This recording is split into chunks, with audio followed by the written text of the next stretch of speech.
Do you ever wonder? I wonder all the time. But I think as people get older, they wonder a little bit less. It's marvelous for me to see the marvel and wonder my grandchildren take in the world. But they have a heads up. You see, their grandfather, who they call Ubby, that's me, is a magician. So they're used to seeing all kinds of objects disappear around them and then return. They're used to seeing miracles all the time. Just last week, when we were eating breakfast, as soon as I'd eat one grape, another would appear at my fingertips. And there were screams of glee. Do it again, Ubby, do it again. Now they're at an age where they don't realize that there's trickery involved. This is part of the natural world for them. They grew up seeing magic from infancy. So they think people have this ability. They move so easily from the real to the imagined, from the practical to the play, and from the truth to the teasing. I'm going to invite you to join me in a little exercise where you go back to where your imagination really took the fore.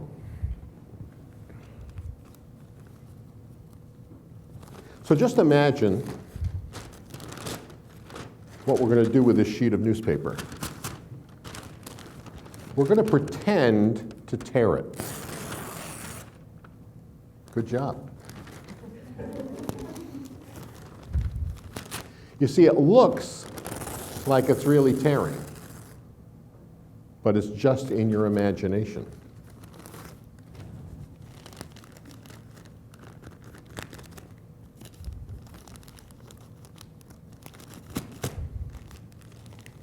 Some people say they can hear the sound of paper tearing. You can do that yourself. If you borrow a dollar bill, fold it in half, and then go with your lips. It kind of sounds like paper's tearing. Some people imagine the pieces getting smaller and smaller. And other people can imagine them separated in air. People will often come up to me after a performance and say, I couldn't imagine how that paper wasn't torn. Fake news. Because you and I know that the imagination is a powerful tool and that the paper was never actually torn. Thank you.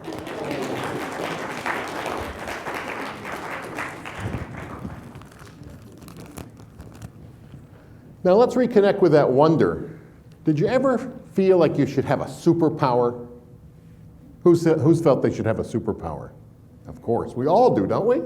Now I went online and I researched the most popular superpower wishes. People want to be able to fly. They want to be able to shape shift. They want to be able to have super senses, that hearing or sight, the X-ray vision. They want to be able to have telekinesis, be able to move objects with their mind, or telepathy, the ability to understand or control what people think. So I thought there's one superpower I'd love to have. Would you join me for a demonstration? Sure. Come on up. Just move this right here. And your name? Elijah. Elijah, great. Yeah, just stay right there, Elijah, and face forward so everybody can see you. We're going to try a little demonstration with a pack of cards. And I've got these organized. Let's see, we don't need the jokers or the advertising card there. And we've got these organized as if they come from a new deck. So we've got the ace through the king of spades, the ace through the king of hearts, the king back through the diamonds, and then back to the clubs.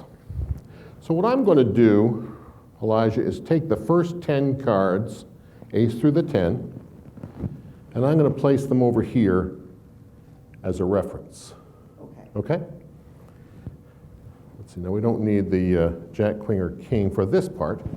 And I'm going to give you the ace, 2, 3, 4, 5, 6, 7, 8, 9, 10 of hearts, all in order right now.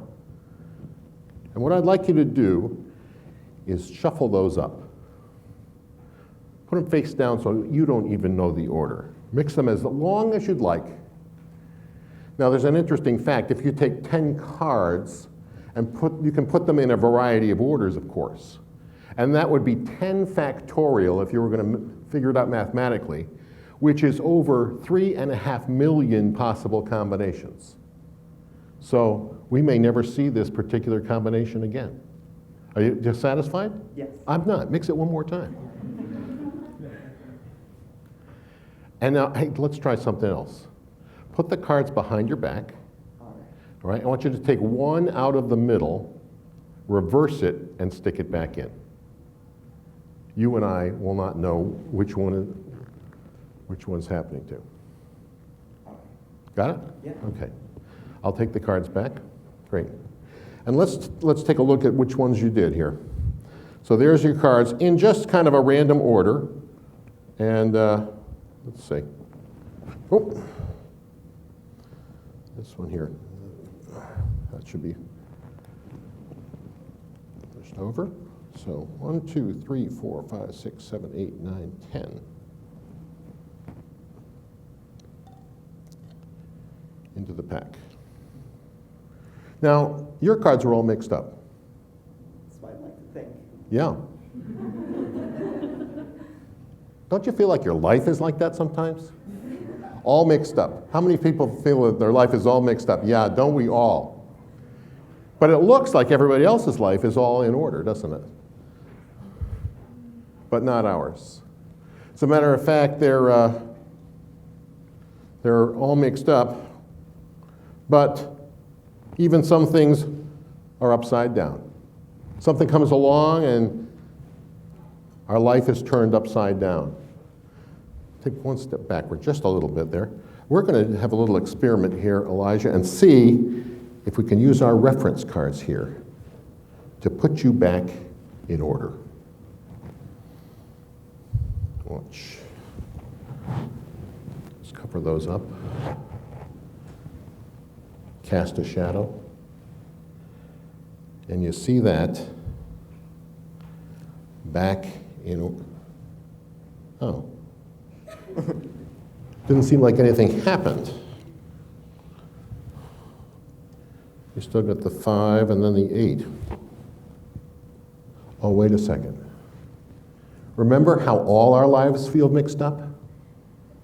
That's because there is no proper order. If we were all in organized fashion, all the same, how interesting would life be? We're all going to experience those times when life turns upside down, and it happens at different times for different people. But I submit, Elijah, that yours is in the proper order. And it's our expectations that are in the wrong order. You see, the magic has happened, and yours is the reference order. So there we have the 5, the 8, the ace, the 10, the 9, the 3, oh, and there's the one you turned over, the 4, mine too. Oh my. The 6, the 2, and the 7. Thank you, Elijah. Thanks, you guys. Thank you. You can have a seat.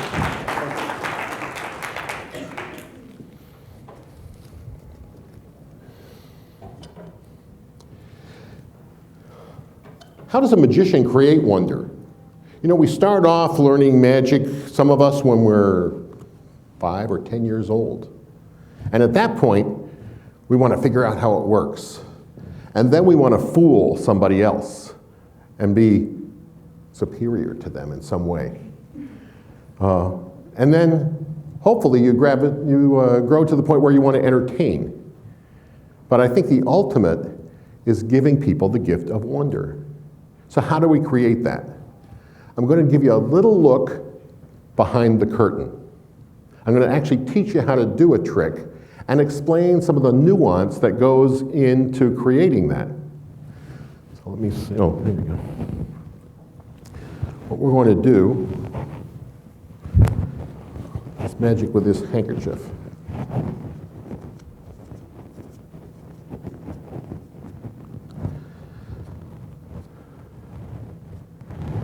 Now if I take a little magic dust,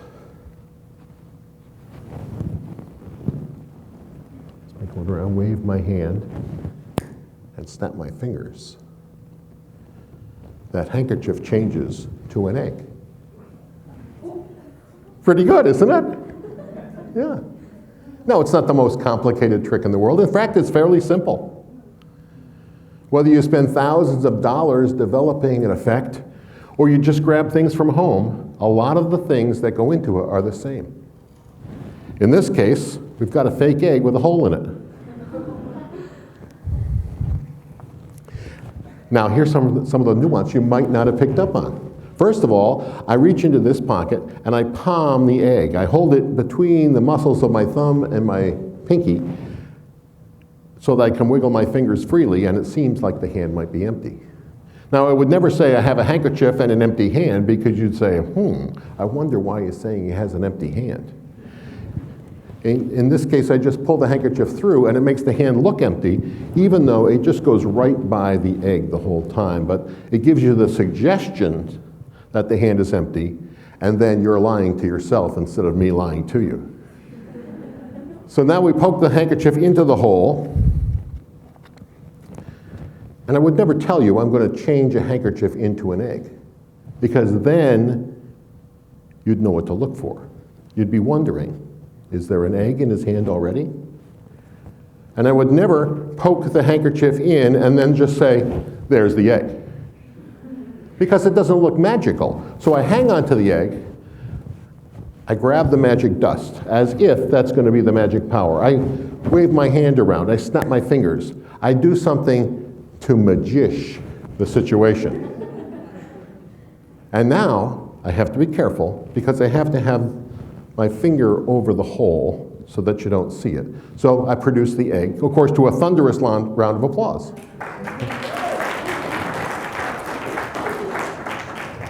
Now I have to keep my hand over the hole. If I didn't, just even a little bit, you can even see it from the back. That red sticks out like a sore thumb. But just have to watch out for that. But then, I ask myself, what if I had a superpower? What if I was a real magician? I could snap my fingers, peel the hole off the egg, and prove to you that it's a real egg. Thank you.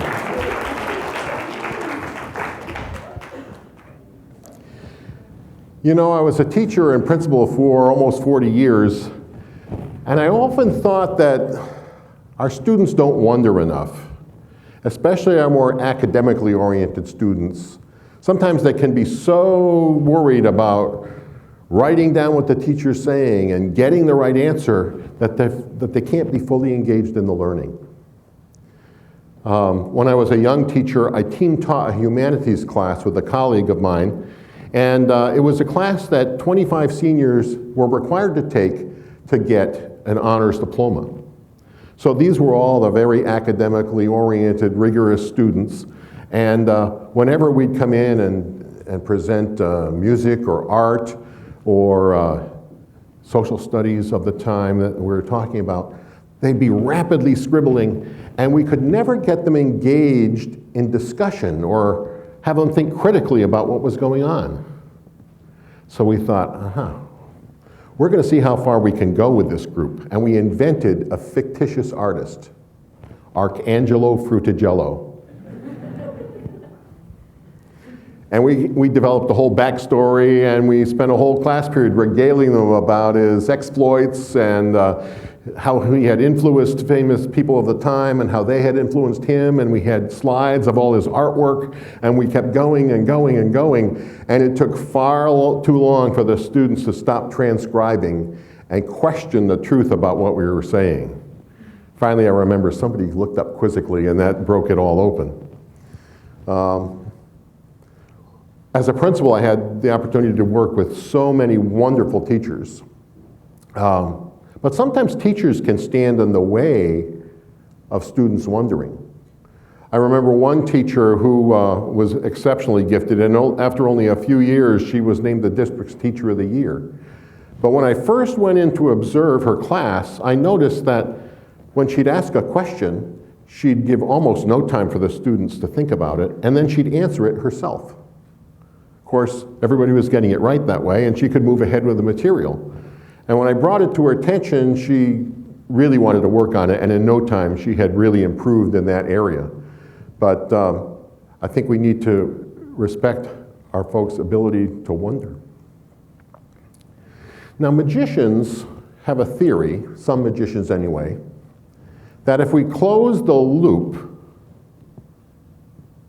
it takes away the opportunity for wonder. For instance, if I were to vanish an object and then bring it back, that completes the cycle for you, and your mind can just shelve that and put it away. But if I don't bring it back, then it leaves that open.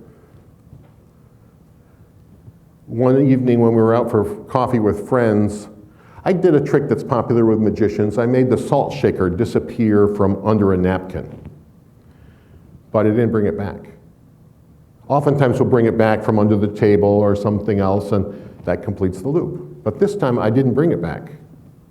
And they were kind of concerned about where that salt shaker was and how come it wasn't back on the table. And then when we were leaving the restaurant, they were really quite upset that that salt shaker was not back where it should be. And you know, that was over 30 years ago, and they still bring it up to this day.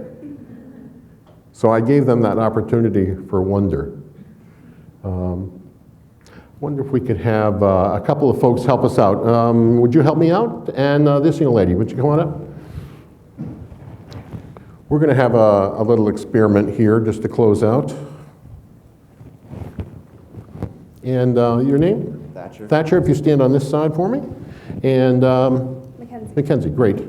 And I'm going to have you each select a playing card. Mackenzie, choose one that you like there. And I'm going to give you a marker and sign your name on the face of the card. Okay, not the back. Yep, that's the part right there. And Thatcher, I'm going to give you a choice of a card. Great. Also remember what card it is too, right? Perfect. Great, I'll take the pen back. That's how I got it. So let's recap.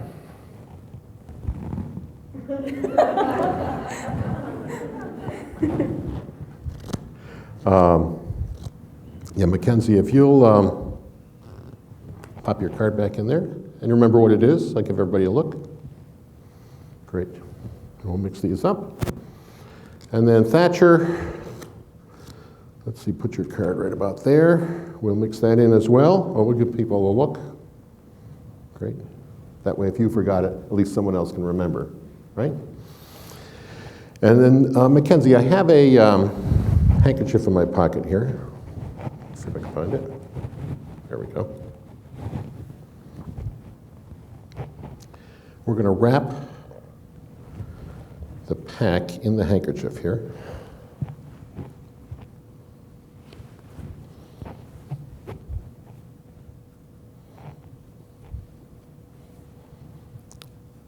And just name your card. What was the card? 3 of hearts. You were thought maybe I was going to give it a new name, right? 3 of hearts. Let's see. Just shake it.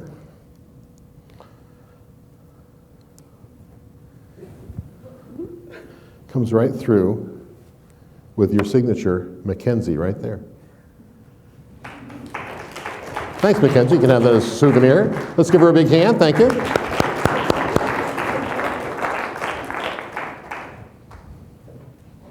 Now, Thatcher, Let's see if we can be even more mystical in finding your card. Take one step in, if you would. Great.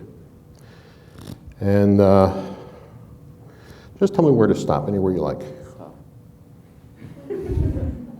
So quick. And wouldn't it be great if yours was the top card here? Perfect, isn't it? That wasn't it. What was the card you chose? 3 of diamonds. 3 of diamonds. Watch. Oh, that's not. Oh, wait a second. You said the 3 of diamonds. Interesting.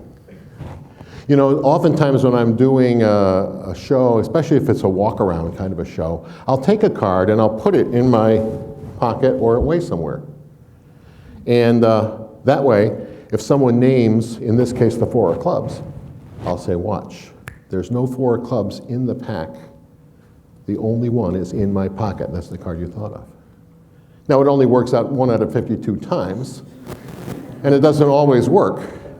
So that's why I've taken to selecting a high probability card. And you would be amazed how often the 3 of diamonds is selected. So that's usually the card I put away, which is why it was kind of weird that you'd selected the 3 of diamonds, because I have back here a wallet. And inside the wallet, there's a zippered compartment. And inside the zippered compartment, there's an envelope.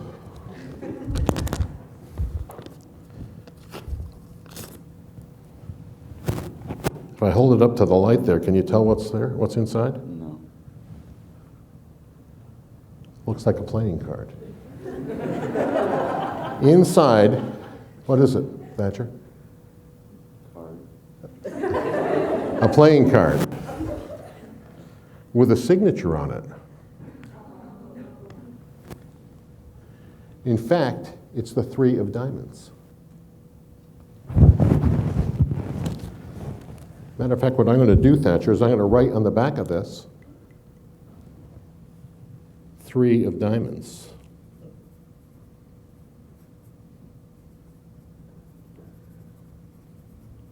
But you know, if I were to show you the front of that card, it would kind of let you stay in your comfort zone. It would destroy the wonder. Now, I could tell you that this is the 3 of diamonds. It has Thatcher's signature on it, but I might be lying, or I might be telling the truth. So what I'm going to do, Thatcher, I have one of these window envelopes. I'm going to put the card in there. It has that nice security printing, so you can't hold it up to the light and see what's inside. You can see the card there. It says 3 of diamonds on it. I'm going to give it to you to hang on to.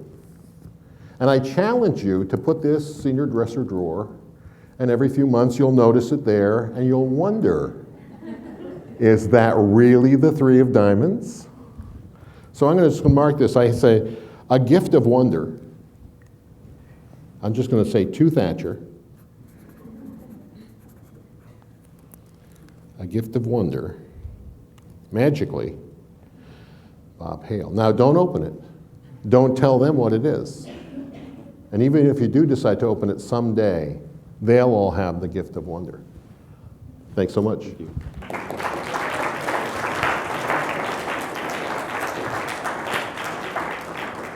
And I wish you all a wonderful life. Thanks so much.